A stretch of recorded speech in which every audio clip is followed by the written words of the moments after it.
বিসমিল্লাহির রহমানির রহিম। আসসালামু আলাইকুম। সবাই কেমন আছেন, কি করছেন সবাই? এখন সন্ধ্যাবেলা দেখেন কি খাচ্ছি। আমি কিন্তু খাবারটা বাম হাতে নিয়েছি, কেউ কিছু মনে করবেন না, কারণ ডান হাতে আমি ভিডিও করছি। ভিডিও করার জন্য অনেক সমস্যা হচ্ছে। তো দেখেন আমি একটু হা করে খেয়ে দেখাই আপনাদেরকে। তুমি কি খেতে চাও?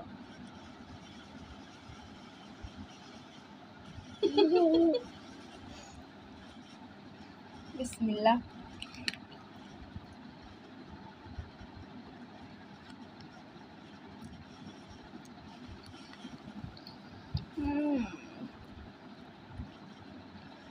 বিশ্বাস করেন, চোখ খুলতে পারছি না।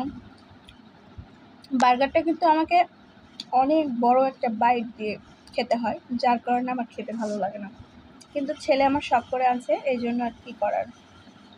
আমার বার্গারের টাকাটা খাওয়া শেষ না হতেই টাকা পাচ্ছে।